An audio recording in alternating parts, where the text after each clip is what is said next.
A surge in violence hits Baltimore, resulting in hundreds of lives lost. But recently, we've reported the city is seeing fewer murders and less violent crime. Operation Crime and Justice lead investigative reporter Joy LaPola tells us, despite those lower numbers, one city leader questions the city's progress. Joy? Jennifer, just last week, Baltimore police identified the city's 200th murder victim. Crime numbers show its progress in a city that's recently seen 300 murders a year. A 16-year-old gunned down in an alley by friends. We would talk about the violence every day, you know, like things like, Ma, if you don't get us out this city, I'ma die. I know I'ma die. And knowing that he was shot in the back, that's tough to take. A man struggling with addiction murdered in his car. No one deserves to die by the hands of someone else. Just two of the stories Operation Crime and Justice has brought you, as we look at a 3-year spike in city violence that resulted in more than 1,000 people being murdered in Baltimore. Something has to be done with these murders. It's a crime wave City Councilman Brandon Scott has seen play out firsthand in his own district. Folks have to understand that these aren't numbers. These are people. Already in 2018, police have been called to the scene of more than 200 homicides. A drop compared to the level of violence Baltimore saw in 2017, which was the city's deadliest on record. Reducing crime in the city of Baltimore can no one can think this that loves Baltimore and calls Baltimore their city, that is solely the job of the police department. About a year ago, city leaders identified some of the city's most violent neighborhoods. What the hell? We should just take all this down.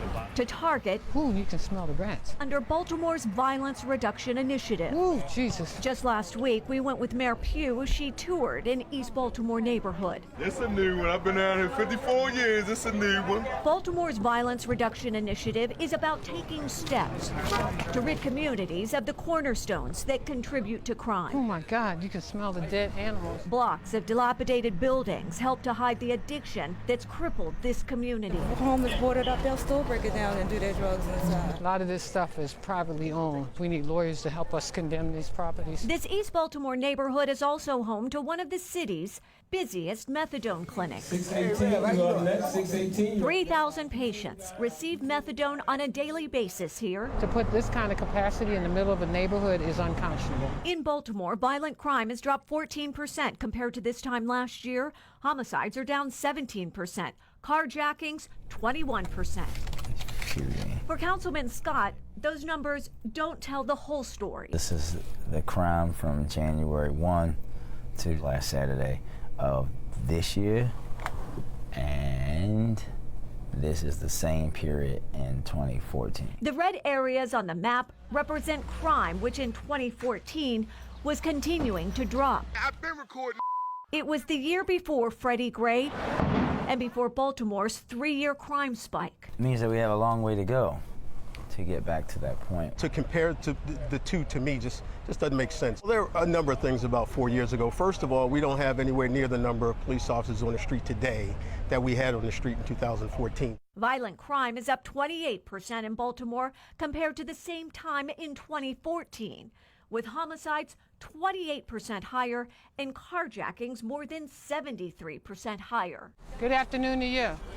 Good afternoon. We asked the mayor how she viewed the crime numbers from 4 years ago. What I said was we were going to get violence down in our city. We're getting it down. That's what we're going to continue to focus on. I'm looking at every day, every month, comparing it to the year before and how we continue to work together. For the families who've lost loved ones during Baltimore's 3-year crime surge, some have seen justice and others wait. In the case of Daniel Mulhausen, his accused killer is scheduled to stand trial later this week. If you have a public safety concern you'd like us to investigate, we want to hear from you. You can call us at 410-662-1456 or send an email to crimeandjustice@foxbaltimore.com. I'm Joy LaPola, and this is Operation Crime and Justice.